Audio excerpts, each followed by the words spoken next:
गुजरात के लोकप्रिय मुख्यमंत्री श्रीमान भूपेंद्र भाई पटेल भारत में जापान के राजदूत श्रीमान Keiichi Ono san, Suzuki motor corporation के president Toshihiro Suzuki san, Maruti Suzuki India limited के MD Hisashi Takeuchi san, chairman RC Bhargava, Hansalpur plant के सभी कर्मचारी, अन्य महानुभाव, देवी और सज्जनों, गणेश उत्सव के इस उल्लास में आज भारत की मेक इन इंडिया इस यात्रा में एक नया अध्याय जुड़ रहा है। ये make in India, make for the world हमारे उस लक्ष्य की तरफ एक बड़ी छलांग है। आज से भारत में बने इलेक्ट्रिक व्हीकल्स 100 देशों को एक्सपोर्ट किए जाएंगे।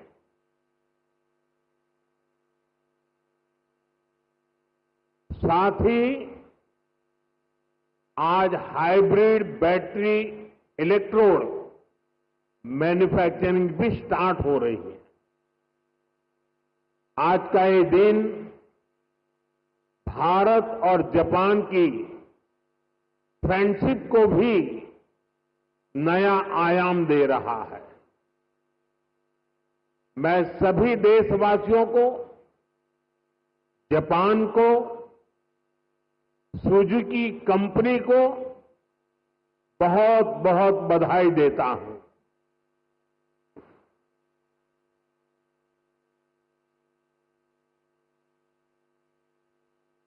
एक प्रकार से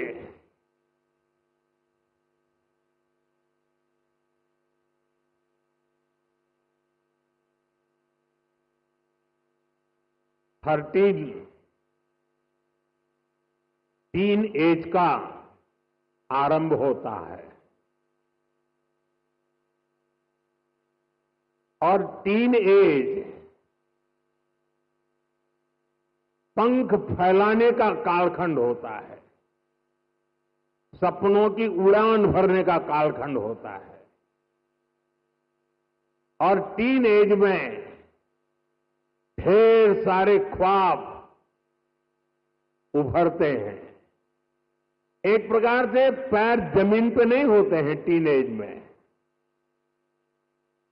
मुझे खुशी है कि आज मारुति टीन एज में एंटर कर रहा है।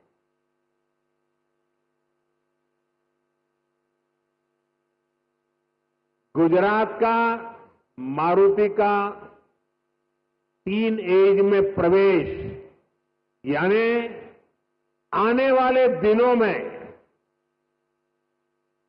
मारुति एक नए पंख फैलाएगा, नए उमंग और उत्साह के साथ आगे बढ़ेगा, ऐसा मेरा पूरा विश्वास है। फ्रेंड्स, भारत की सक्सेस स्टोरी के बीज करीब करीब 13 साल पहले बोए गए थे। 2012 में जब मैं यहां का मुख्यमंत्री था, तब हमने मारुति सुजुकी को हंसलपुर में जमीन अलॉट की थी। विजन उस समय भी आत्मनिर्भर भारत का था, मेक इन इंडिया का था।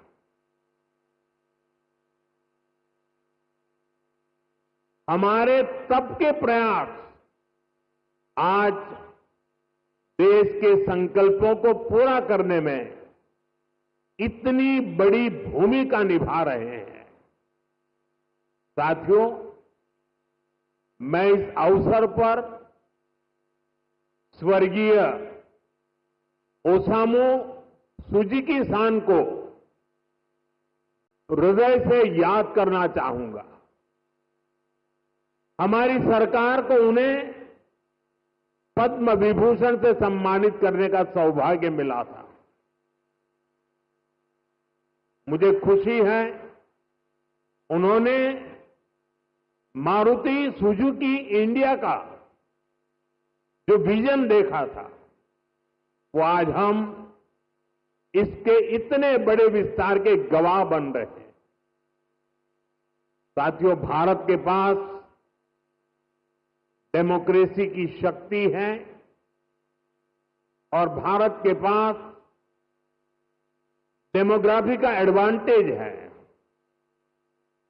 हमारे पास स्किल्ड वर्कफोर्स का बहुत बड़ा पूल है, इसलिए कि हमारे हर पार्टनर के लिए विन विन सिचुएशन बनाता है। आज आप देखिए, सुजुकी जापान भारत में मैन्युफैक्चरिंग कर रही है और जो गाड़ियां बन रही है वो वापस जापान को एक्सपोर्ट की जा रही है। ये जापान और भारत के रिश्तों की मजबूती तो है ही, भारत को लेकर ग्लोबल कंपनियों के भरोसे को भी ये आपके सामने प्रस्तुत करता है। एक तरह से मारुति सुजुकी जैसी कंपनियां मेक इन इंडिया की ब्रांड एम्बेसडर बन चुकी है। लगातार 4 साल से मारुति भारत की सबसे बड़ी कार एक्सपोर्टर है। अब आज से ईवी एक्सपोर्ट को भी उसी स्केल पर ले जाने की शुरुआत हो रही है। अब दुनिया के दर्जनों देशों में जो ईवी चलेगी उसमें लिखा होगा मेड इन इंडिया।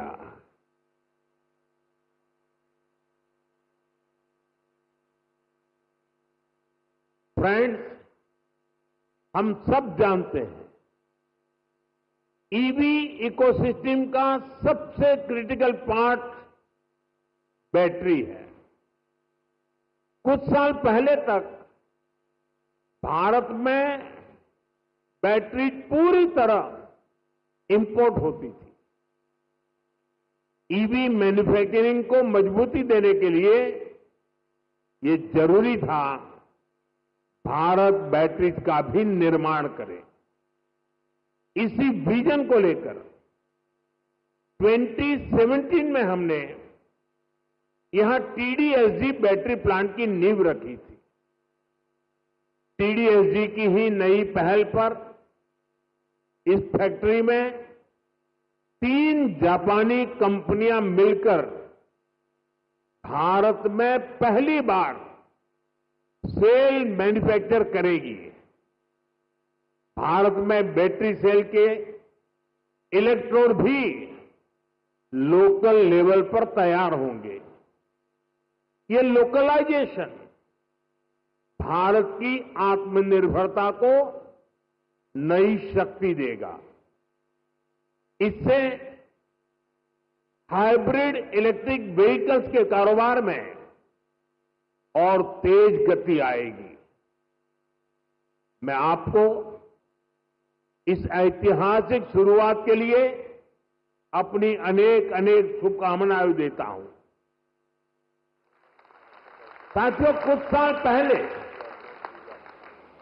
उस समय तक ईवी को केवल एक नए ऑल्टरनेट के तौर पर देखा जाता था, लेकिन मेरा मानना रहा है ईवी कई समस्याओं का ठोस समाधान है। इसलिए पिछले साल मैंने अपनी सिंगापुर विजिट के दौरान कहा था, हम अपनी पुरानी गाड़ियों को, पुरानी एम्बुलेंसेस को हाइब्रिड ईवी में बदल सकते हैं।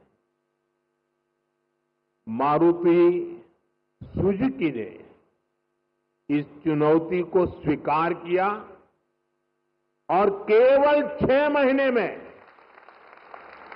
एक वर्किंग प्रोटोटाइप तैयार कर दिया। अभी मैंने वो हाइब्रिड एम्बुलेंस का प्रोटोटाइप देखा भी है। ये hybrid ambulance PM E drive scheme में पूरी तरह फिट बैठती है। लगभग 11,000 करोड़ रुपए की इस योजना में ई एम्बुलेंस के लिए भी बजट निर्धारित किया गया है। हाइब्रिड ईवी से पॉल्यूशन भी घटेगा और पुराने व्हीकल्स को ट्रांसफॉर्म करने का विकल्प भी मिलेगा। साथियों, क्लीन एनर्जी और क्लीन मोबिलिटी ये हमारा फ्यूचर है। ऐसे ही प्रयासों से भारत तेजी के साथ क्लीन एनर्जी और क्लीन मोबिलिटी का एक रिलायबल सेंटर बनेगा। साथियों, आज जब दुनिया सप्लाई चेन डिसरप्शन से जूझ रही है, ऐसे समय में लगता है कि भारत ने पिछले दशक में जो नीतियां बनाई वो देश के कितने काम आ रही है। 2014 में जब मुझे देश ने सेवा का अवसर दिया, उसके बाद से ही हमने इसकी तैयारी शुरू कर दी थी। हमने मेक इन इंडिया अभियान शुरू किया। ग्लोबल और डोमेस्टिक मैन्युफैक्चरर्स दोनों के लिए देश में अनुकूल वातावरण बनाया। भारत में मैन्युफैक्चरिंग एफिशिएंट और ग्लोबली कॉम्पिटिटिव हो, इसके लिए हम इंडस्ट्रियल कॉरिडोर्स बना रहे हैं। हम प्लग एंड प्ले इंफ्रास्ट्रक्चर बना रहे हैं, लॉजिस्टिक पार्क्स बना रहे हैं। भारत कई सेक्टर्स में मैन्युफैक्चरर्स को प्रोडक्शन लिंक इंसेंटिव का बेनिफिट भी दे रहा है। साथियों, हमने कई बड़े रिफॉर्म्स के जरिए इन्वेस्टर्स की पुरानी कठिनाइयों को भी दूर किया। इससे इन्वेस्टर्स के लिए इंडियन मैन्युफैक्चरिंग में इन्वेस्ट करना आसान हुआ है। इसके परिणाम हमारे सामने हैं। इसी दशक में इलेक्ट्रॉनिक्स प्रोडक्शन लगभग 500% बढ़ा है।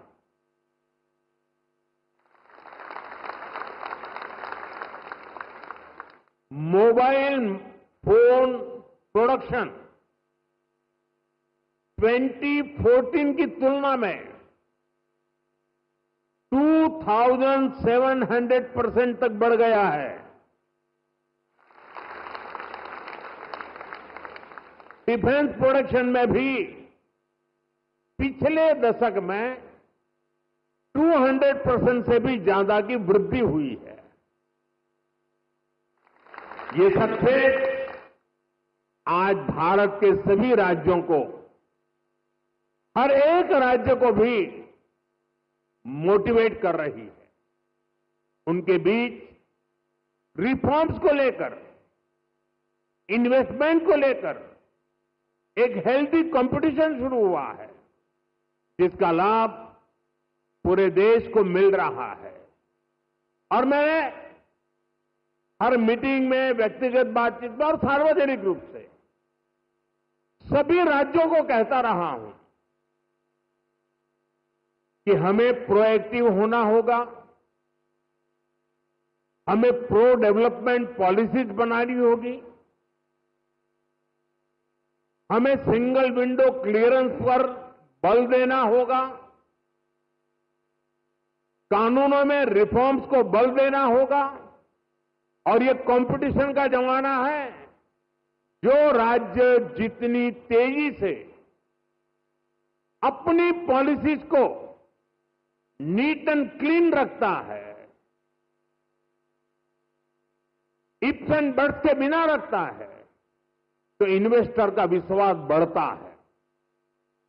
इन्वेस्टर आने के लिए हिम्मत के साथ आता है। आज पूरी दुनिया भारत की तरफ देख रही है। ऐसे में कोई राज्य पीछे नहीं रहना चाहिए। हर राज्य ने अवसर लेना चाहिए। ऐसे कॉम्पिटिशन होगा हिंदुस्तान में आने वाले इन्वेस्टर को सोचने में तकलीफ हूं कि मैं इस राज्य में जाऊं कि उस राज्य में जाऊं। इतना क्लियर कट होना चाहिए कंपटीशन। इससे देश को लाभ होने वाला है। और इसलिए मैं सभी राज्यों को निमंत्रण देता हूं कि आइए, रिफॉर्म की स्पर्धा करें, गुड गवर्नेंस की स्पर्धा करें, प्रो डेवलपमेंट पॉलिसी की स्पर्धा करें और हम 2047 विकसित भारत बनाने के लक्ष्य को तेज गति से पार करने में अपनी भागीदारी सुनिश्चित करें। फ्रेंड्स, भारत यहीं पर रुकने वाला नहीं है। जिन सेक्टर्स में हमने बेहतर परफॉर्म किया है, हमें उनमें और बेहतर करना है। इसके लिए हम मिशन मैन्युफैक्चरिंग पर जोर दे रहे हैं।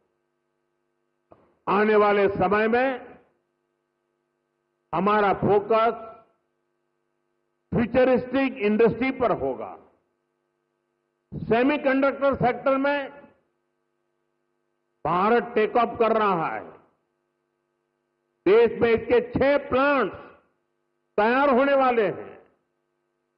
हमें सेमीकंडक्टर मैन्युफैक्चरिंग और आगे लेकर जाना है। साथियों, भारत सरकार ऑटो इंडस्ट्री के लिए रेयर अर्थ मैग्नेट की शॉर्टेज से जुड़ी कठिनाइयों के प्रति भी सजग है। इस दिशा में देश के सामर्थ्य को बढ़ाने के लिए हमने नेशनल क्रिटिकल मिनरल मिशन भी लॉन्च किया है। इसके तहत देश में अलग अलग जगहों पर 1200 से अधिक खोजी अभियान चलाए जाएंगे। क्रिटिकल मिनरल्स को तलाशा जाएगा। साथियों, अगले सप्ताह ही मैं जापान जा रहा हूं। भारत और जापान का रिश्ता केवल डिप्लोमेटिक रिलेशन से कहीं ऊपर सांस्कृतिक और भरोसे का रिश्ता है। हम एक दूसरे की प्रगति में अपनी प्रगति देखते हैं। मारुति सुजुकी के साथ हमने जो जर्नी शुरू की थी, वो अब बुलेट ट्रेन की स्पीड तक पहुंच चुकी है। भारत जापान पार्टनरशिप की औद्योगिक संभावनाओं को साकार करने की बड़ी पहल यहीं गुजरात से हुई थी। मुझे याद है, हमने 20 साल पहले जब वाइब्रेंट गुजरात समिट शुरू की थी, तो उसमें जापान एक प्रमुख सहयोगी था। आप विचार कीजिए, एक डेवलपिंग कंट्रीज का एक छोटा सा स्टेट, उसका इन्वेस्टमेंट समिट और जापान जैसा डेवलप कंट्री उसका पार्टनर हो, ये दिखाता है कि भारत और जापान की नींव कितनी मजबूत है। और मैं आज जब ये वाइब्रेंट गुजरात की यात्रा की याद कर रहा हूं, तब मेरे मित्र यहां बैठे हैं, वो पहले भारत में एम्बेसडर हुआ करते थे 2003 में। आज वो भी यहां मौजूद है। अब वो रिटायर्ड हो गए हैं, लेकिन उनका भारत प्रेम, गुजरात प्रेम वैसा का वैसा है। मैं उनका भी स्वागत करता हूं।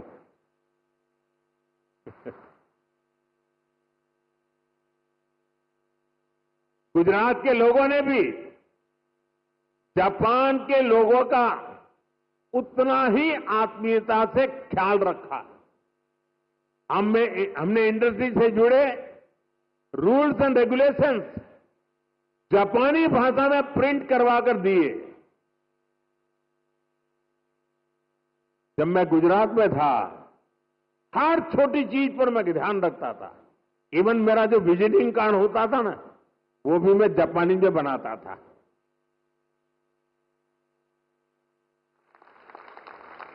जो वीडियोज बनाते थे हम प्रमोशनल, वो वीडियो को भी जापानी भाषा में डबिंग करवाता था।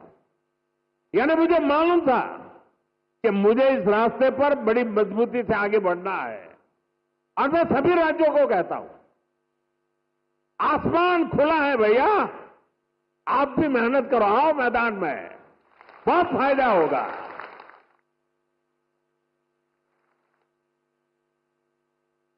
मुझे याद है शुरू में जब जापान के हमारे साथी आते थे, तो मैं नया नया उनकी निकटता मेरी बढ़ती चली जा रही थी, तो उनकी हर चीज को मैं समझ पाता था। मैंने देखा है कि जापानी लोगों का एक नेचर है कि उनको अपना जो कल्चरल इकोसिस्टम है, वो उनकी पहली प्राथमिकता होता है। उसमें जापानी फूड चाहिए। कि जैसे गुजरात के लोग हैं ना, उनका भी ऐसा ही है। वे गुजरात में कहीं शनि, सैटरडे, संडे को कहीं न कहीं रेस्टोरेंट में खाने की आदी है, तो वहां जाएंगे तो मैक्सिकन फूड मांगेंगे, इटालियन फूड मांगेंगे।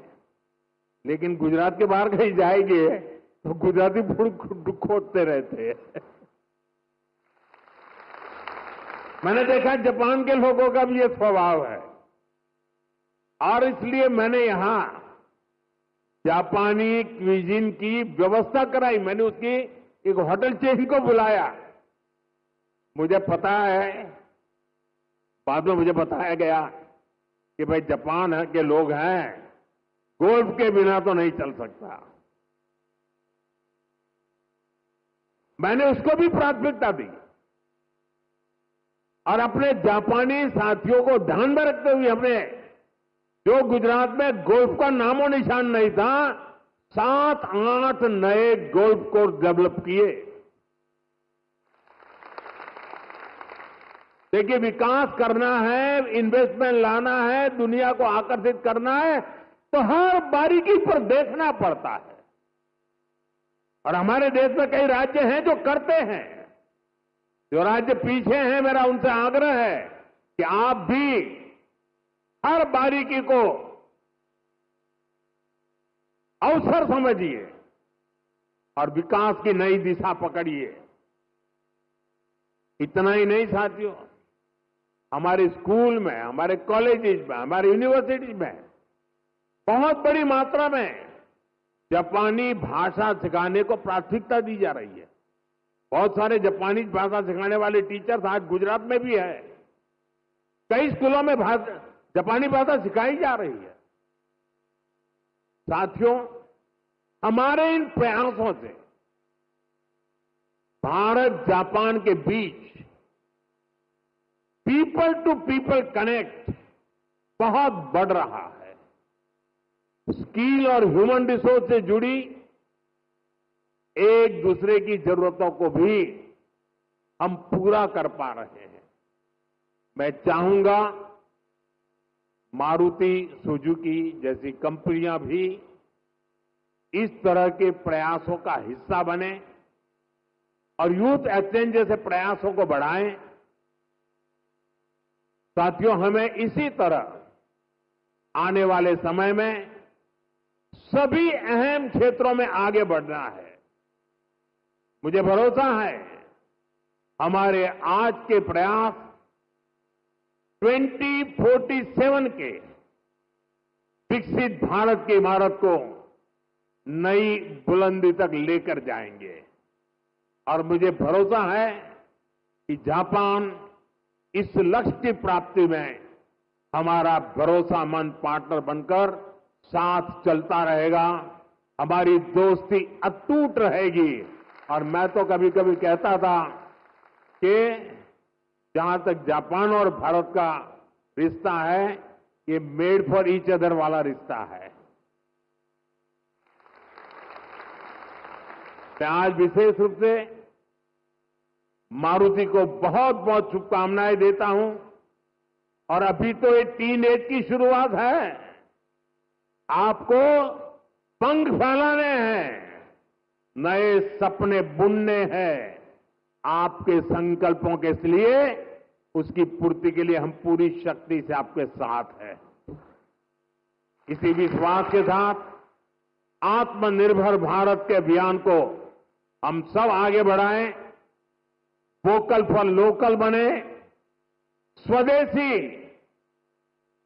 ये हमारा जीवन मंत्र बनना चाहिए। दोस्तों, गर्व से स्वदेशी की तरफ चल पड़ो।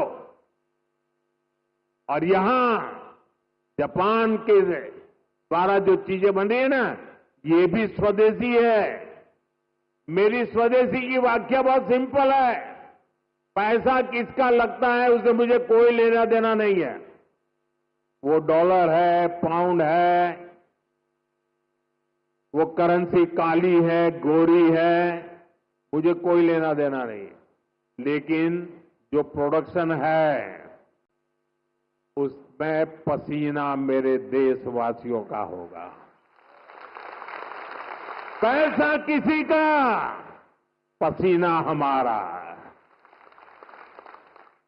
जो प्रोडक्शन होगा उसमें महक मेरी देश की मिट्टी की होगी, मेरी भारत मां की होगी।